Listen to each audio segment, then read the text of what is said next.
System of hybrid learning. तो चलिए start करते हैं हम लोग। आज हम लोग करने जा रहे हैं कंपोजिशन ऑफ फंक्शंस पे। तो हमारे जो क्वेश्चंस हैं आज वो रहेंगे सारे कंपोजिशन ऑफ फंक्शंस पे, जिसमें आपके पी वाई क्यूज भी होंगे और आपके, हाँ जी। तो हमारे पास कंडीशन है, आज हम करने जा रहे हैं कंपोजिशन ऑफ फंक्शंस। ठीक है। तो कंडीशन क्या है कंपोजिशन ऑफ फंक्शंस में, कि अगर f आपके पास एक फंक्शन है from set a to set b and g आपके पास फंक्शन है from set b to set c। अगर आप इसको x टू y रखें तो आपको इजीली समझ आ जाएगा y to z। That means f of x equals to y and यहाँ पे g ऑफ y किसके इक्वल आएगा, z के। कंपोजिशन का मतलब है कि आपके पास then the composition of f and g। Composition of f and g को किसके साथ डिनोट किया जाएगा, g कंपोजिशन f के साथ भी किया जा सकता है, f कंपोजिशन g के साथ भी किया जाता है, या नहीं, ये g कंपोजिशन f ही रहेगा, वो इन्वर्टिबल में आ जाएगा। ये g कंपोजिशन f के साथ डिनोट किया जाएगा। ठीक है, that is from function from set x to set z में, that is g of f of x equals to z। मतलब अब ये फंक्शन आपका सेट x से सेट z में है। तो ये काम कैसे करेगा, आप इसको ऐसे लिखेंगे g of f of x।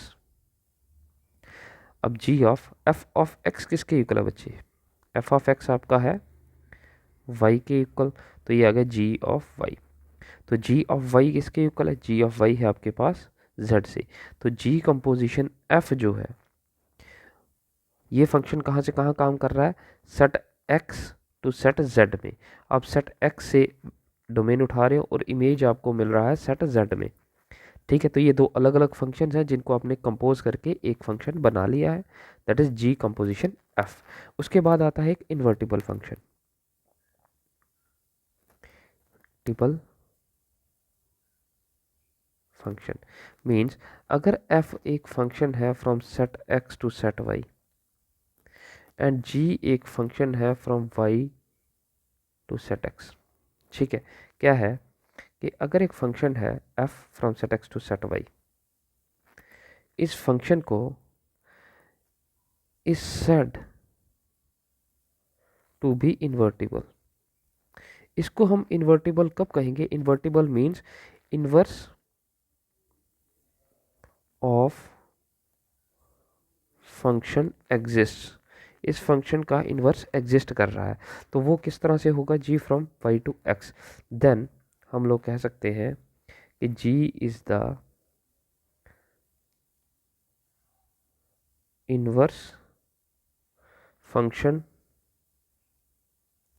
Of function f, और आपके पास f हो सकता है इनवर्स फंक्शन ऑफ g। ठीक है, तो यहाँ पे कंपोजिशन आपके पास दो बन जाएंगे, इसको आप ध्यान से देखिए। एक g कंपोजिशन f हो सकता है, एक f कंपोजिशन g हो सकता है। ठीक है, तो आपके पास क्या कंडीशन है, अगर g कंपोजिशन f है तो आपके पास g ऑफ f ऑफ, और ये आ जाएगा f ऑफ, तो यहाँ पे फंक्शन f है, तो f का आपको कंडीशन कहाँ से मिलता है, g ऑफ, इसको आप ऐसे लिख सकते हैं। अगर आप इसको ध्यान से देखें तो इसको आप ये f of x equals to y लिखा जा सकता है, और ये फंक्शन आपके पास लिखा जा सकता है g of y equals to x की फॉर्म में। तो अगर ये f फंक्शन अप्लाई हो रहा है तो आपका डोमेन क्या इस्तेमाल होगा, x। तो g of f of x किसके इक्वल है बच्चे, f ऑफ x आपका y के इक्वल है, और g ऑफ y किसके इक्वल है, y आपको इमेज कहाँ से दे रहा है, सेट x से। तो जब g कंपोजिशन f इस्तेमाल हुआ है तो g फंक्शन आपका बाद में इस्तेमाल हुआ, लास्ट में। तो जो फंक्शन लास्ट में इस्तेमाल होगा उसी सेट से आपको इमेज मिलेगी, इमेज फ्रॉम सेट x। और जो इमेज है वो आपका फंक्शन f का डोमेन होगा। और अब यहाँ पे f कंपोजिशन g है, g फंक्शन पहले अप्लाई हो रहा है, तो g में डोमेन आप लोग लेते हैं y। तो g ऑफ y किसके इक्वल है बच्चे, x के, और एफ ऑफ एक्स किसके इक्वल है, एफ ऑफ एक्स आपका वाई के इक्वल है। तो जब एफ कंपोजिशन जी फंक्शन है, ये इन्वर्टिबल फंक्शन का केस है सिर्फ। अब जब एफ कंपोजिशन जी है, ये वैसे दोनों में है, लेकिन हम एफ कंपोजिशन जी और जी कंपोजिशन एफ सिर्फ इन्वर्टिबल में कर सकते हैं। यहाँ पे भी आप लोग देखिए, जो आप लोगों के पास डोमेन था, इमेज आपको जी के अकॉर्डिंग मिला है, जो फंक्शन बाद में इस्तेमाल हुआ उसका जो रेंज जिस सेट में होगा वहीं से आपको इमेज मिलेगा। ठीक है, तो वैसे ही यहाँ पे है। अब फंक्शन एफ बाद में इस्तेमाल हो रहा, तो दैट मीन्स आपको इमेज एफ से ही मिलेगा, तो वो वाई है, इमेज आपको वाई सेट से ही मिल रहा, और वही आपका एफ फंक्शन में डोमेन भी है। तो दैट मीन्स आप f of g of y को अगर आप सिंप्लीफाई करें तो आपके पास वाई ही मिलता है वापस। आप इसको डायरेक्ट ऐसे लिख सकते हैं वाई, और g of f of x किया आपने, तो रिजल्ट आपको एक्स मिला है। तो एक्स मिला है तो आपके पास ये वैल्यू क्या आ जाएगा, सिर्फ और सिर्फ एक्स। ये मैं आपको क्यों बता रहा हूँ, जैसे आप लोग करते हैं ना साइन इनवर्स, मैं देख रहा हूँ साइन पाई अपॉन 4, तो आप लोग इनको कैंसिल करते हैं। बच्चे ये कैंसिल नहीं होता है, ये कंपोजिशन ऑफ द फंक्शन है। ये क्या है, कंपोजिशन ऑफ द फंक्शन। आपने ट्रिग्नोमेट्रिक फंक्शन कर रहे हैं, तो ये भी एक फंक्शन है, ये भी एक फंक्शन है, ये साइन है, ये साइन इनवर्स है, तो ये इनवर्स फंक्शंस है, ये कैंसिल नहीं होते हैं। ये प्रोसेस होने के बाद आपको इमेज देते हैं। जब ये प्रोसेस होने के बाद आपको इमेज देगा, तो इमेज आपको कहाँ से मिलेगा, जो आपका सेकंड फंक्शन बाद में इस्तेमाल होगा। तो सेकंड फंक्शन जो इस्तेमाल होगा, जो उसका इमेज होगा, वो इस फंक्शन का डोमेन होगा, तो ये रिजल्ट पाई अपॉन 4 के ही इक्वल आएगा। ठीक है ना, ये क्यों आता है, क्योंकि जब आप साइन की वैल्यू इस्तेमाल करते हो तो साइन 45 आपके पास 1/√2 है, तो साइन इनवर्स ऑफ 1/√2 किसके इक्वल आता है, पाई अपॉन 4 के। तो यही आपका रेंज एलिमेंट होता है, यही वैल्यू आपको मिलेगा, और साइन इनवर्स बाद में इस्तेमाल होता है। तो अब प्लीज़ बच्चे इनको कैंसिल ना करें, ये आपका रेंज है और यही आपको रिजल्ट मिलेगा। आप इनको कैंसिल करने की बजाय डायरेक्ट ऐसे लिखें, sine inverse of sine pi upon 4, ये किसके इक्वल होगा, पाई अपॉन 4 के। ठीक है, चलिए स्टार्ट करते हैं। अब आपके पास फंक्शन है f from, f is a function 2 3 4 5 to 3 4 5 9। ये आपके पास एक फंक्शन है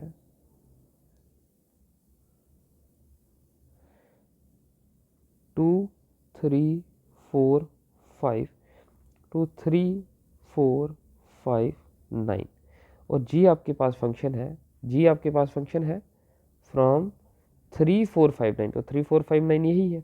तो अगर आप इस सेट को x रखें और इसको y रखें, तो ये फंक्शन है from set x to set y, और ये जो फंक्शन है ये आपका y जो है 3 4 5 9 है, तो ये भी 3 4 5 9 है।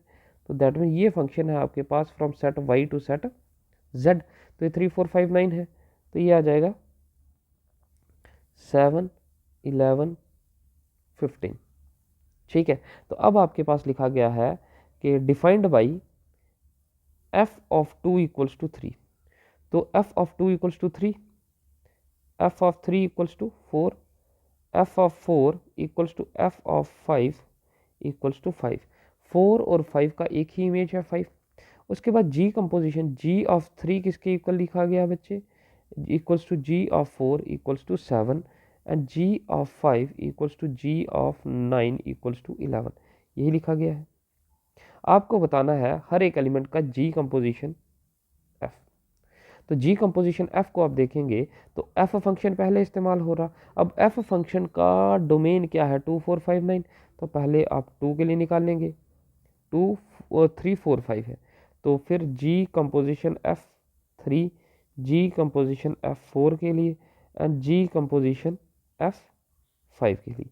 तो इस तरह से लिखा जाएगा g of f of 2, g of f of 3, g of f of 4, and g of f of 5। तो अगर आप देखिए तो जी ऑफ एफ ऑफ 2 किसके इक्वल है, एफ ऑफ 2 आपका 3 के इक्वल है, तो एफ ऑफ 2 आपका किसके इक्वल है, 3 के इक्वल। दैट मीन्स ये फंक्शन एफ है यहाँ से यहाँ तक, ये आपका फंक्शन एफ है, और यहाँ से यहाँ तक आपका फंक्शन जी काम कर रहा है। तो 2 के लिए इमेज आपको 3 मिला है, 3 के लिए इमेज आपको 4 मिला है, 4 और 5 के लिए इमेज आपको 5 मिला। 4 के लिए भी इमेज 5 मिला है, 5 के लिए भी इमेज 5 मिला। तो ये आपके पास है जी ऑफ एफ ऑफ 3 किसके इक्वल है, 4 के equal. G of f of 4 किसके इक्वल है, एफ ऑफ 4 आपका 5 के इक्वल है। और g of f of 5, f of 5 किसके इक्वल है, एफ ऑफ 5 भी आपका 5 के ही इक्वल है। अब आपको जी फंक्शन अप्लाई करना है, तो g of 3 and g of 4 किसके इक्वल है, 7 के इक्वल। जी ऑफ 5 और जी ऑफ 9, जी ऑफ 5 किसके इक्वल है, जी ऑफ 5 और जी ऑफ 9, जी ऑफ 5 भी आपका 11 के इक्वल है और जी ऑफ 9 भी आपका 11 के इक्वल है। तो आप देखिए, तो जी ऑफ 3 किसके इक्वल आ गया, 3 के लिए आपको 7 मिला है, 4 के लिए भी आपको 7 मिला है, 5 के लिए आपको 11 मिला है, और जी फंक्शन में 9 के लिए भी आपको 11 मिला है। तो आप लोग ये सारा लिखने के बजाय ये डायग्राम से बता सकते थे कि 2 के लिए आपको 7 मिला है, 3 के लिए भी 7 मिला है, 4 के लिए 11 एंड 5 के लिए 5 और फिर लास्ट में 11। तो ये आपको कंडीशंस मिल सकते थे। तो जी कंपोजिशन एफ निकल गया आपका सभी एलिमेंट के लिए। ठीक है, नेक्स्ट पे चलते हैं, g composition f and f composition g. Find g composition, आपको गॉफ भी कहते हैं इसको और इसको फॉग कहते हैं। From real numbers to the set of real number,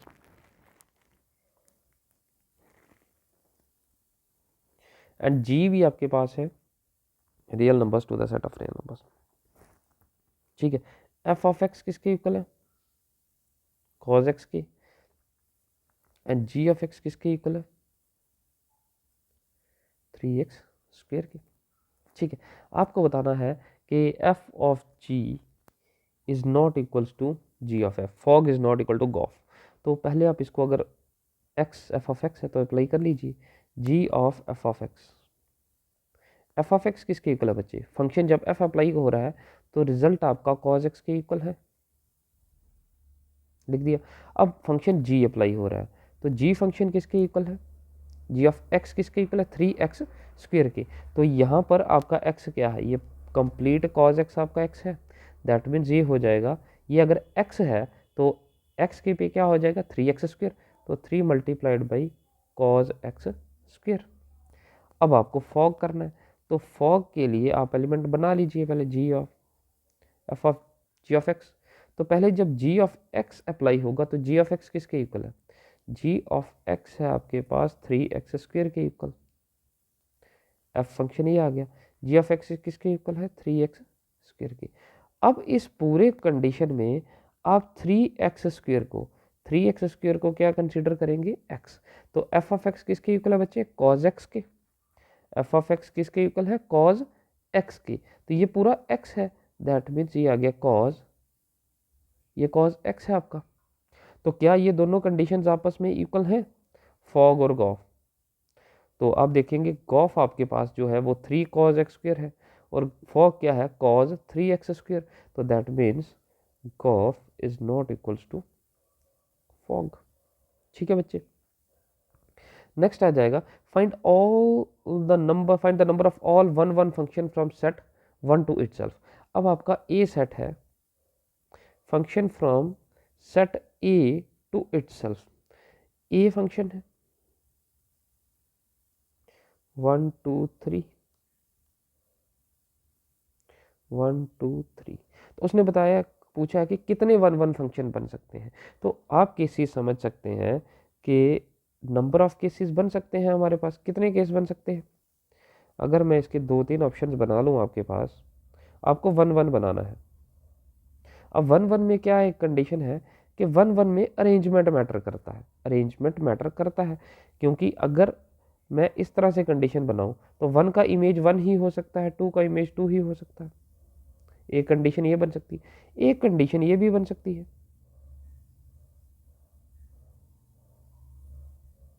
तो इन सभी को भूलने से पहले, डालने से पहले हम सिर्फ 1 की इमेज पे फोकस कर लेते हैं। तो आप देखिए 1 की इमेज के कितने ऑप्शन हैं, 3 ऑप्शन है आपके पास। जब आप 1 की इमेज डाल लेते हैं, 3 ऑप्शन हैं, तो सेकंड एलिमेंट है 2, अब 2 की इमेज के 2 ही ऑप्शन बचते हैं, या तो 2 2 पे फोकस करेगा, या तो 2 3 पे फोकस करेगा, दो ही ऑप्शन बचते हैं, ठीक है, और या तो 2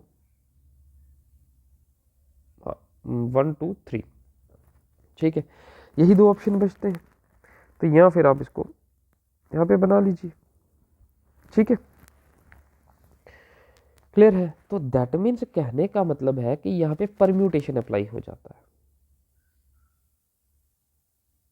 परम्यूटेशन मीन्स अगर आपने एक एलिमेंट प्लेस कर लिया है, जैसे आपने यहाँ पर 1 प्लेस कर लिया था तो 2 के लिए यही दो ऑप्शन थे, यहाँ पर आपने 1 प्लेस कर दिया तो 2 के लिए यही दो ऑप्शन थे, यहाँ पे आपने 1 प्लेस कर दिया तो 2 के लिए यही दो ऑप्शन थे।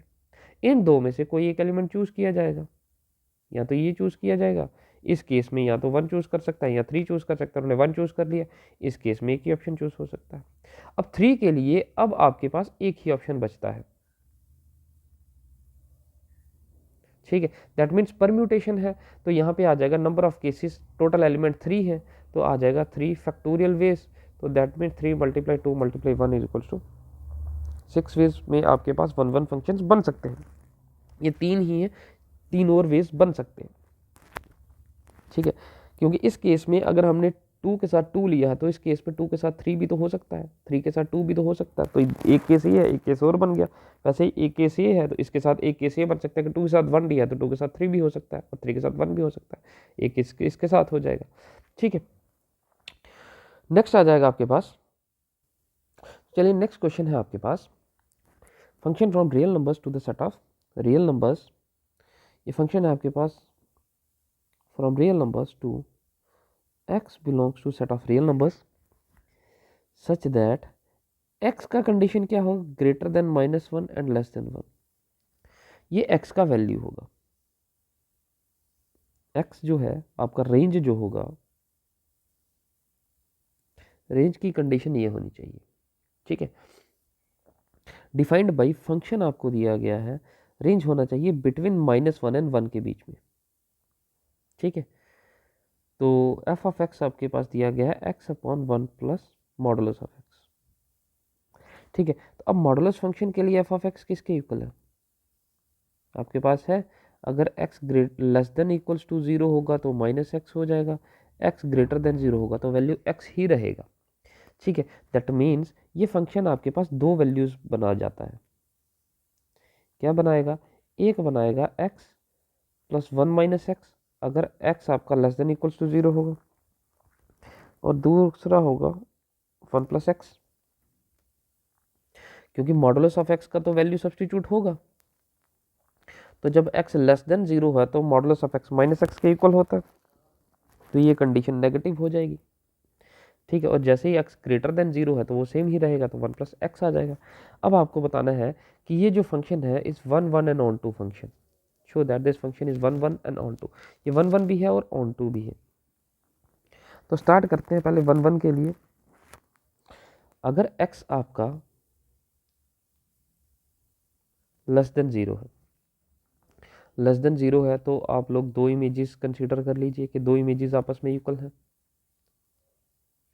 आप लोग सपोज कर लीजिए कि x1 x2 बिलोंग कर रहा है relation set of real numbers में, तो आपके पास दो इमेजेस अगर इक्वल हैं तो एलिमेंट्स भी इक्वल होने चाहिए। तो this implies x1 1 - x1 equals to x2/1 + x2 हो जाएगा, क्योंकि लेस देन 0 के लिए आपके पास फंक्शन का वैल्यू नेगेटिव ही है, ठीक है। तो आपके पास क्या आ जाएगा,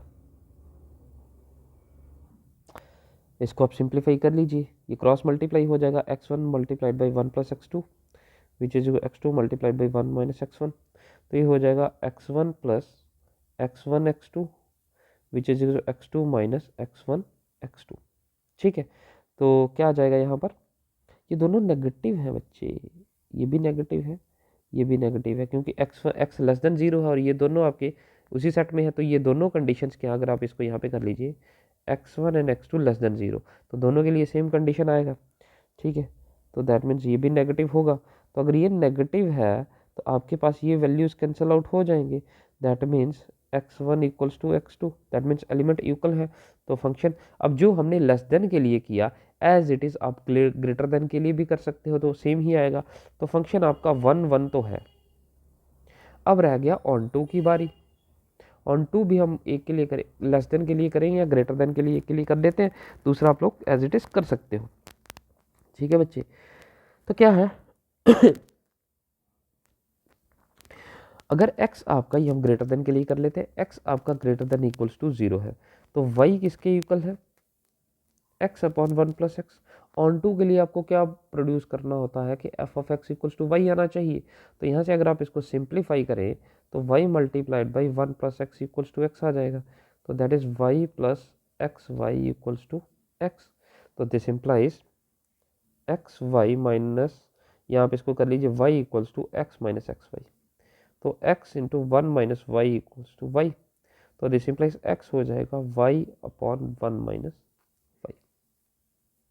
अब आपको f ऑफ x किसके इक्वल चाहिए बच्चे, y के इक्वल। तो f ऑफ x हम लोग निकाल लेते हैं, तो f ऑफ x किसके इक्वल है,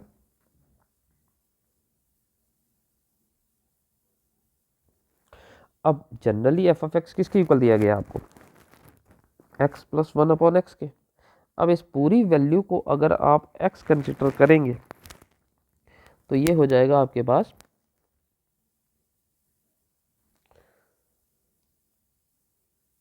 x अपॉन 1 प्लस एक्स। ठीक है, तो इसको सिंप्लीफाई कर लीजिए, ये कितना आएगा, y अपॉन 1 माइनस वाई है, upon 1 minus y plus y upon 1 minus y. तो आपका 1 माइनस वाई और 1 माइनस वाई कैंसिल आउट हो जाएगा, अपॉन अपॉन में है, तो ये y और ये y भी कैंसिल रह गया, तो ये आ गया y upon 1 which is equal to y. तो f ऑफ x आपका y के इक्वल आ गया। तो सिमिलरली आप x लेस देन 0 के लिए भी कर पाओगे, तो सेम ही कंडीशन आएगी। तो फंक्शन आपका ऑन टू भी है, फंक्शन आपका ऑन टू भी है। ठीक है, और दूसरी कंडीशन है कि आपको देखना है कि आपका वैल्यू जो है ये रेंज का यहाँ पे लाई करना चाहिए। अगर आपको इसमें कोई डाउट लग रहा तो आप इसको ऐसे समझ सकते हैं, ये देखिए इसको आप, ठीक है, क्या है, ये माइनस ऑफ एक्स है, तो रिजल्ट तो at the end of positive ही रहेगा। ये माइनस ऑफ एक्स रखा हमने, अगर एक्स लेस देन 0 है तो होगा -2 इज लेस देन 0। तो जब आप यहाँ पे वैल्यू सब्स्टिट्यूट करोगे तो ये हो जाएगा x अपॉन 1 प्लस 2 -2। तो अगर आप इसको -2 अपॉन 1 प्लस 2 देखें तो ये आपके पास प्रॉपर फ्रैक्शन है। तो प्रॉपर फ्रैक्शन का वैल्यू बेटा हमेशा आपका प्रॉपर फ्रैक्शन जो है वो less than equal, greater than equals to 0, less than 1 में ही रहता है, क्योंकि न्यूमिनेटर छोटा है डिनोमिनेटर बड़ा है, तो वैल्यू हमेशा लेस देन 1 ही आएगा। अब नेगेटिव से मल्टीप्लाई हो जाएगा अगर, तो आपके पास ये प्रॉपर फ्रैक्शन जो भी बन रहा है ये वैल्यू अगर इन केसेस में, इन दोनों केसेस में, अब यहाँ तो -1 से बड़ा होगा या 1 से छोटा होगा, यही वैल्यूज आ जाएंगी और कोई वैल्यू नहीं आ पाएगी। ठीक है, तो यही रिजल्ट रहेंगे आपके पास, इसमें कोई डाउट नहीं है। ठीक है, तो फंक्शन आपका 1 1 भी है और फंक्शन आपका ऑन टू भी है। अब नेक्स्ट आपको बताना है कि function from real numbers to the set of real numbers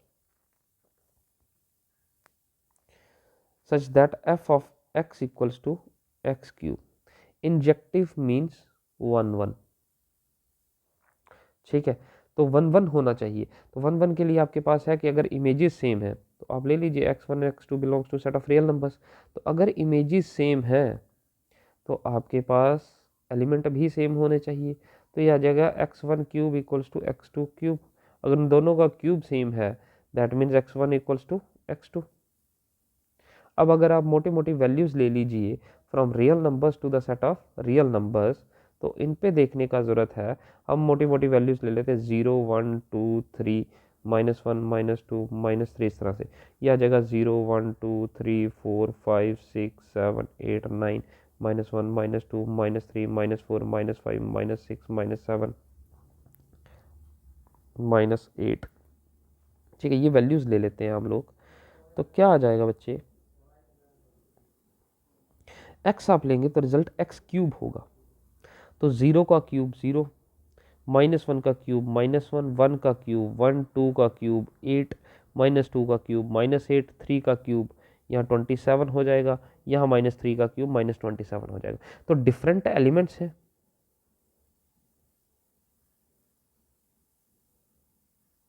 different images हैं।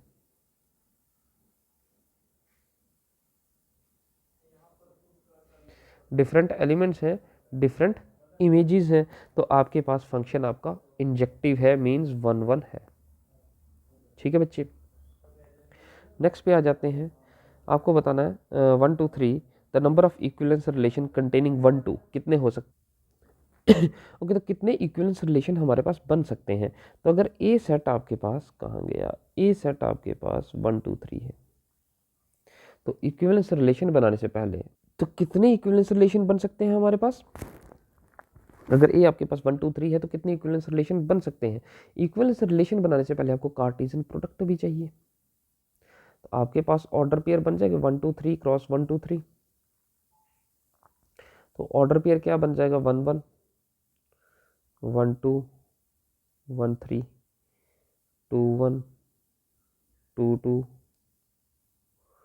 2 3 3 1 3 2 3 3। ये आपके पास कार्टेशियन प्रोडक्ट आ गया। अब इक्विवेलेंस रिलेशन के लिए क्या चाहिए, वो रिफ्लेक्सिव भी होना चाहिए, सिमेट्रिक भी होना चाहिए, ट्रांजिटिव भी होना चाहिए। तो इक्विवेलेंस रिलेशन आपको चाहिए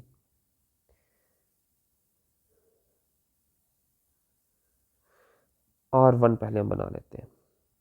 तो पहले तो आपका वो रिफ्लेक्सिव होना चाहिए। तो रिफ्लेक्सिव क्या होगा कि जितने एलिमेंट यहाँ पे ए सेट में है वो सारे खुद से रिलेट करने चाहिए।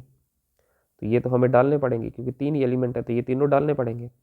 उसके बाद क्या है कि आपके पास वो सिमेट्रिक होना चाहिए। तो आपको कहा है कि number of equivalence relation containing 1 2, उनमें 1 2 प्रेजेंट होना चाहिए। आपको इक्विवेलेंस रिलेशन बनाना है जिसमें 1 2 प्रेजेंट हो। तो अगर आप 1 2 बनाएं तो 2 1 भी रख लें, तो ये सिमेट्रिक हो गया। अगर आप इसको a b and b c consider करें, ए सी भी आपको चाहिए तो 1 1 भी हो गया। ठीक है, अगर आप इनको इसको ए बी कंसिडर करें और इसको बी सी कंसिडर करें, मतलब कहने का है कि अगर ए बी और ए बी सी समझ रहे तो इसको 2 1 एंड 1 2 कंसिडर करें तो ए सी बनता है 2 2, 2 2 भी प्रेजेंट है। तो दैट मीन्स ये आपका ट्रांजिटिव हो गया। अब रिलेशन R2 बना लेते हैं, क्योंकि 1 1 2 2 3 3, उसके बाद 1 2 तो प्रेजेंट होना ही चाहिए। 1 2 है तो 2 1 भी आएगा, तभी सिमेट्रिक बन पाएगा और तभी ट्रांजिटिव भी हो पाएगा। इसके साथ आप 1 3 भी ऐड कर लीजिए और 3 1 भी ऐड कर लीजिए। ठीक है, तो ये एक और रिलेशन बन गया आपके पास 1 3 ए बी बी सी, और ये ए सी भी बन गया आपके पास। ठीक है, तो अगर हमने ये ऐड किया 1 3 तो 3 1 भी ऐड करना पड़ेगा, तो सिमेट्रिक हो गया ये। लेकिन अब यहाँ पे एक और दिक्कत है, अगर आप इसको देखें तो अगर आप इसको ए बी और इसको बी सी समझिए, ये ए बी बी सी, तो ए सी के लिए आपका 2 3 होना इंपॉर्टेंट है। ए सी के लिए तो आपको 2 3 भी ऐड करना पड़ेगा। अगर 2 3 ऐड कर रहे हैं तो 3 2 भी ऐड करना पड़ेगा, क्योंकि तभी तो सिमेट्रिक हो पाएगा। ठीक है, दैट मीन्स आपके पास पहले सेट में आपने सिर्फ ये ऑर्डर पेयर ऐड किए थे 1 1 3 3, एक कंडीशन ये थी, ये था। अब बचे आपके पास यही थे, तो आपने 1 3 और 3 1 ऐड कर दिया, और फिर बचा था 3 2 और 2 3, ये भी ऐड कर लिया। तो अब ये आप कहीं से भी चेक कर लीजिए, तो ये इक्विवेलेंस रिलेशन है दोनों। आपके पास कितने पॉसिबल हैं, ओनली 2 पॉसिबल इक्विवेलेंस रिलेशंस। ठीक है, नेक्स्ट है आपके पास find the number of relations containing 1 2 and 2 3 which are reflexive symmetric but not transitive. अब आपको इनमें से बताना है, ये जो ऑर्डर पेयर्स आपको ऐड करने हैं, आपको बताने कौन सा रिलेशन रिफ्लेक्सिव है और सिमेट्रिक है बट ट्रांजिटिव नहीं है। तो ये आप लोगों का होमवर्क है, क्योंकि हमने इक्विवेलेंस रिलेशन बनाया तो आपको समझ आ गया होगा। अब आपको ये कंडीशन खुद करना है। नेक्स्ट करते हैं हम लोग f from x to Y.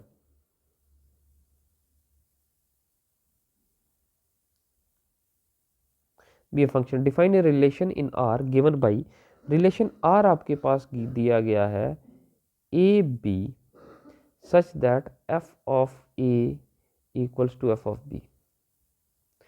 Is an equivalence relation और नॉट। आपको बताना है कि ये रिलेशन आपका इक्विवेलेंस है या नहीं है। तो आप लोग देख सकते हैं आपके पास एलिमेंट है तो रिफ्लेक्सिव आपको बताना है ये इक्विवेलेंस रिलेशन है या नहीं है। आपको रिफ्लेक्सिव भी चेक करना है, सिमेट्रिक भी चेक करना है और ट्रांजिटिव भी चेक करना है। रिफ्लेक्सिव क्या है कि ए बिलोंग करना चाहिए रिलेशन आर में। सिमेट्रिक क्या है कि अगर ए भी प्रेजेंट है देन बी ए भी रिलेशन आर में होना चाहिए, और अगर ए बी और बी सी रिलेशन आर में है देन ए सी भी रिलेशन आर में प्रेजेंट करना चाहिए। ठीक है, तो यहाँ पे देख लेते हैं हम लोग। अगर ए प्रेजेंट है if that means f of a equals to f of a होना चाहिए। तो अगर a belongs to relation R है, सेट ऑफ रियल नंबर्स है या सेट ऑफ एक्स है, तो उन दो उसका इमेज तो एक बार निकालोगे या 10 बार निकालोगे सेम ही रहेगा। दूसरा कंडीशन आ गया कि एफ ऑफ ए अगर ए बी रिलेशन आर में है दैट मीन्स इसका मतलब है कि एफ ऑफ ए जो है वो एफ ऑफ बी के इक्वल है। अगर इन दोनों की इमेजेस ऐसे सेम है तो आप लोग ऐसे भी लिख सकते हो this implies f of b equals to f of a. अगर ये ऐसा लिख सकते हैं दैट दिस इंप्लाइज, तो इसका क्या मतलब है कि बी ए आपका रिलेशन आर में प्रेजेंट है। तो रिफ्लेक्सिव भी हो गया, सिमेट्रिक भी हो गया, ट्रांजिटिव की बारी है। क्या कह रहा है कि अगर ए बी और बी सी रिलेशन आर में प्रेजेंट है, ए बी और बी सी रिलेशन आर में प्रेजेंट है that means f of a equals to f of b होगा and f of b equals to f of c होगा, क्योंकि ये relation R में प्रेजेंट है। तो ये प्रेजेंट है तो मतलब ये कंडीशन सेटिस्फाई कर रहे होंगे। अगर ये कंडीशन आपस में इक्वल है that means f of a equals to f of b, that means f of b equals to f of c, ये तीनों आपस में इक्वल है। अगर ये तीनों आपस में इक्वल है that means f of a equals to f of c, that means a c भी रिलेशन आर में प्रेजेंट होगा। तो हो गया रिफ्लेक्सिव, सिमेट्रिक एंड ट्रांजिटिव, तो आपका रिलेशन बन गया इक्विवेलेंस रिलेशन। ठीक है बच्चे।